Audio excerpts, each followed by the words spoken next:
Hi friends, എല്ലാവർക്കും നമസ്കാരം. ഞാൻ ഇന്ന് വന്നിട്ടുള്ളത് കുട്ടികൾക്കൊക്കെ വളരെയധികം ഇഷ്ടപ്പെടുന്ന മുട്ടയും ഉരുളക്കിഴങ്ങും വെച്ചുള്ള ഒരു സ്നാക്സ് റെസിപ്പിയുമായിട്ടാണ്. എന്നാൽ അതെങ്ങനെയാണ് ഉണ്ടാക്കുന്നതെന്ന് നമുക്ക് നോക്കാം. ഈ എഗ്ഗിൻ്റെ റെസിപ്പി ഉണ്ടാക്കാനായി ഞാനൊരു 3 മുട്ട എടുത്ത് വെച്ചിട്ടുണ്ട്. അത് മൂന്നും നേർ പകുതിയായി പിളർന്ന് 6 പീസാക്കി എടുത്ത് വെക്കണം. അതിനുശേഷം ഒരു ഗോതമ്പ് മാവാണ്. ഈ ഒരു 250 ml ഈ ഒരു കപ്പിൽ ഒരു കപ്പ് ഗോതമ്പ് പൊടി വെള്ളം കൂട്ടി കുഴച്ചെടുത്തിട്ടുള്ളതാണ്. ഇത് 4 ചപ്പാത്തിക്ക് ഉണ്ടാവും. 4 ചപ്പാത്തിയുടെ ഉരുളകളാക്കി എടുത്ത് വെച്ച് നമുക്ക് പരത്തിയെടുക്കണം. അതുപോലെ ഉരുളക്കിഴങ്ങ് ഉപ്പും മഞ്ഞളും കൂടി ഇട്ട് കുക്കറിൽ വേവിച്ചെടുത്തിട്ടുള്ളതാണ്. ഇത് നല്ലതുപോലെ കൊണ്ടുവരണം. പിന്നീട് ഇതിനായി ഞാൻ സ്റ്റൗ ചെയ്ത് ഒരു പാൻ വെച്ച് കൊടുത്തിട്ടുണ്ട്. അതിലേക്ക് 1 ടീസ്പൂൺ വെളിച്ചെണ്ണ ഒഴിച്ച് കൊടുക്കാം. വന്നിട്ടുണ്ട്. അതിലേക്ക് 1/2 ടീസ്പൂൺ ജീരകം ഇട്ട് കൊടുക്കാം. 1/2 ടീസ്പൂൺ ജീരകം അവിടെ മൂത്ത് വരുമ്പോൾ ഒരു മീഡിയം സൈസ് സവാള ചെറുതായി അരിഞ്ഞെടുത്തിട്ടുള്ളതാണ് അതിട്ട് കൊടുത്തിട്ടുണ്ട്. പിന്നീട് ഒരു പച്ചമുളക് ചെറുതായി കട്ട് ചെയ്തിട്ടുള്ളതാണ്. ഇഞ്ചി വെളുത്തുള്ളി ചതച്ചെടുത്തിട്ടുള്ളതാണ്. ഒരു രണ്ട് കറിവേപ്പില ചെറുതായി കട്ട് ചെയ്തിട്ടുള്ളതാണ്. എല്ലാം കൂടി ഇട്ടൊന്ന് വഴറ്റി കൊടുക്കാം.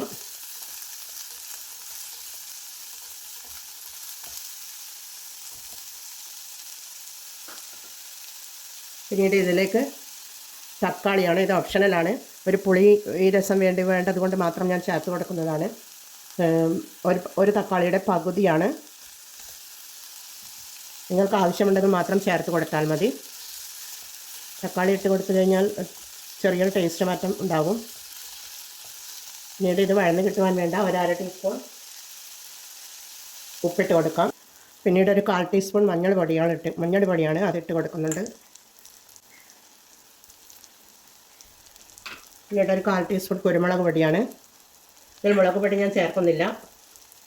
വേവിച്ചുടച്ച ഉരുളക്കിഴങ്ങ് ഇട്ട് കൊടുക്കാം.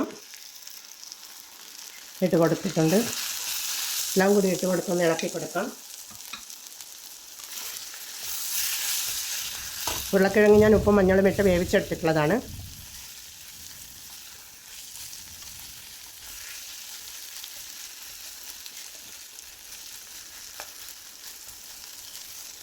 ഇനി ഇതിലേക്ക് കസൂരി മേത്തിയാണ്.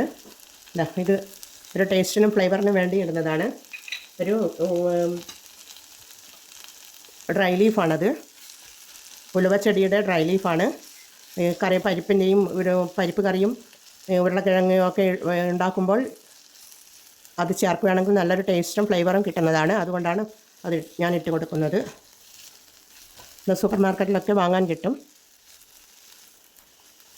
ഇതിന് വേണ്ട കൂട്ടിവിടെ റെഡി ആയിട്ടുണ്ട്. നമുക്കിതിവിടെ മാറ്റി വെക്കാം.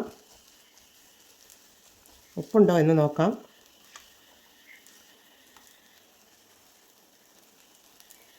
ഉപ്പൊക്കെ കറക്റ്റാണ്.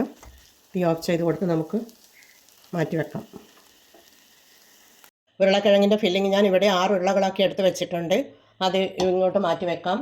പിന്നീട് ഇതിന് വേണ്ട 3 മുട്ട ഞാൻ കട്ട് ചെയ്ത് 6 പീസാക്കി വെച്ചിട്ടുണ്ട്. പിന്നീട് ഞാൻ കുഴച്ച് വെച്ച ഗോതമ്പ് മാവ് നമുക്ക് കൗണ്ടർ ടോപ്പിൽ തന്നെ പൊടി വിതറി ചപ്പാത്തി പോലെ പരത്തിയെടുക്കണം. അതിനായി ഞാൻ കൗണ്ടർ ടോപ്പിൽ തന്നെ വൃത്തിയാക്കിയതാണ്. ചപ്പാത്തിയുടെ രൂപത്തിൽ പരത്തിയെടുക്കാം. ഇതുപോലെ പരത്തിയെടുക്കുക. ഇതിൻ്റെ മുകളിൽ കുറച്ച് നെയ്യ് തടവി കൊടുത്തതിന് ശേഷം ഇതുപോലെ 3 മടക്കാക്കുക. ഇതുപോലെ 3 മടക്കാക്കിയ ശേഷം പൊടി വിതറി ഇതേപോലെ പരത്തിയെടുക്കുക. നല്ല റൗണ്ടിൽ പരത്തിയെടുക്കുക. ഇതേപോലെ ആകുമ്പോൾ നല്ല ലെയറായിട്ട് കിട്ടുകയും ചപ്പാത്തി നല്ല സോഫ്റ്റായി കിട്ടുകയും ചെയ്യും. പക്ഷേ ചപ്പാത്തിക്ക് ഇത്ര വലിയ ഉരുളകൾ ആവശ്യമില്ല, ചെറിയ ഉരുളകളെ ആവശ്യമുള്ളൂ. ഇത് ഞാൻ ഇതേപോലെ ഫില്ലിംഗ് നിറയ്ക്കേണ്ടത് കൊണ്ട് കുറച്ച് തടിപ്പിലാക്കുന്നതാണ്. ഇതുപോലെ ഒന്നുകൂടി ചെയ്തെടുക്കണം. ഇതുപോലെ ചപ്പാത്തി ഇവിടെ പരത്തിയെടുത്തിട്ടുണ്ട്. അതിലേക്ക് നമുക്ക് ഫില്ലിംഗ് വെച്ച് കൊടുക്കാം. ഓരോ ഫില്ലിംഗ് ഇതുപോലെ വെച്ച് കൊടുക്കാം. ഉരുളക്കിഴങ്ങിൻ്റെ അതിൻ്റെ മുകളിൽ ഓരോ മുട്ടയും വെച്ച് കൊടുക്കാം.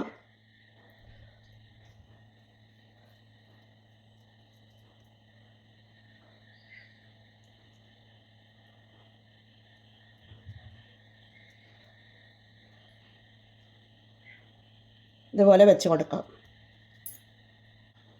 ഇതേപോലെ ഫില്ലിങ് മുട്ട വെച്ച് കൊടുത്തിട്ടുണ്ട്. പിന്നീട് അതിൻ്റെ മേലെ രണ്ടാമത്തെ ചപ്പാത്തി ഇതേപോലെ വെക്കുക.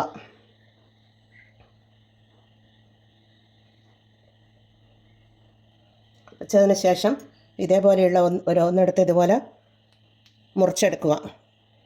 ഇതുപോലെ മൂടിയുള്ള വായ്വട്ടമുള്ള ഒരു മൂടിയെടുത്ത് ഇതേപോലെ മുറിച്ചെടുക്കുക.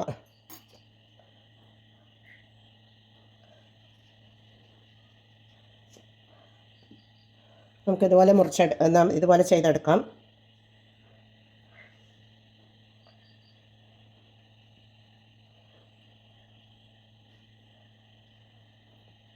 ഇതുപോലെ എടുത്ത് ഇതിൻ്റെ അരികൊന്ന് അമർത്തി കൊടുക്കുക.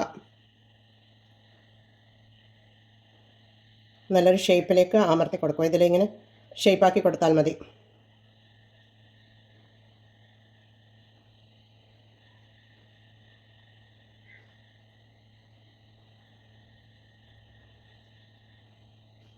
വൈകുന്നേരം സ്കൂൾ വരുന്ന കുട്ടികൾക്കൊക്കെ ഉണ്ടാക്കി കൊടുത്തു കഴിഞ്ഞാൽ നല്ലൊരു വൈകുന്നേരത്തെ സ്നാക്സ് ഉണ്ടാക്കാൻ എളുപ്പമായിട്ടുള്ളൊരു മാർഗ്ഗമാണിത്.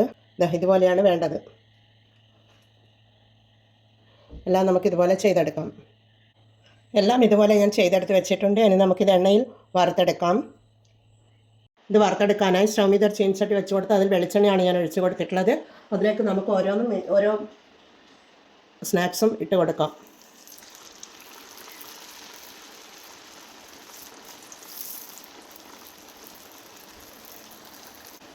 ഒന്നിവിടെ റെഡിയായി വന്നിട്ടുണ്ട്.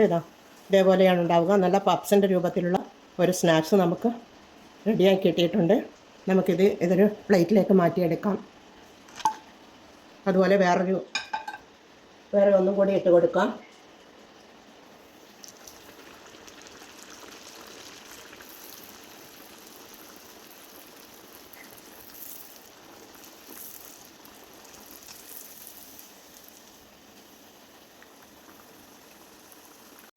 എണ്ണ ചൂടാകുന്നത് വരെ ഫുൾ ഫ്ലെയിമിലാണ് വെച്ച് കൊടുത്തത്.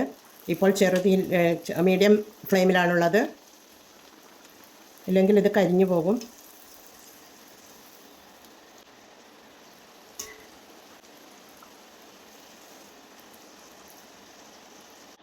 ഇതിവിടെ റെഡിയായിട്ടുണ്ട്. നമുക്കിത് കോരി മാറ്റാം. എല്ലാം നമുക്കിതുപോലെ ചെയ്തെടുക്കാം. എല്ലാം ഞാൻ ഇതുപോലെ ചെയ്തെടുത്തിട്ടുണ്ട്. കുട്ടികൾക്കൊക്കെ വളരെയധികം ഇഷ്ടപ്പെടുന്ന ഒരു സ്നാക്സാണിത്. നല്ല പപ്സിൻ്റെ തിന്നുന്ന ലാഘവത്തോടെ ഇത് കഴിക്കാം. നല്ല ടേസ്റ്റുമാണ്. ഞാൻ ഇടയ്ക്കിടെ ഉണ്ടാക്കി കൊടുക്കാറുണ്ട് കുട്ടികൾക്ക്. എന്നാൽ നമുക്കിത് കട്ട് ചെയ്ത് നോക്കാം. ഉള്ളിൽ നല്ല ഉരുളക്കിഴങ്ങിൻ്റെ മസാലയും എഗ്ഗിൻ്റെയും മസാലയും പുറമേ നല്ല ക്രിസ്പിയുമാണ്. ഇതേപോലെയാണ് ഉണ്ടാവുക. നല്ല ടേസ്റ്റാണ് ഇത് കഴിക്കുവാനും. എന്നാൽ എല്ലാവരും ഇത് ട്രൈ ചെയ്ത് നോക്കി ഫീഡ്ബാക്ക് അറിയിക്കണേ. കമൻറ്റും സബ്സ്ക്രൈബും ചെയ്ത് സപ്പോർട്ട് ചെയ്യണേ. അടുത്തൊരു വീഡിയോയുമായി വരുന്നത് വരെ എല്ലാവർക്കും താങ്ക് യു ഫോർ വാച്ചിങ്.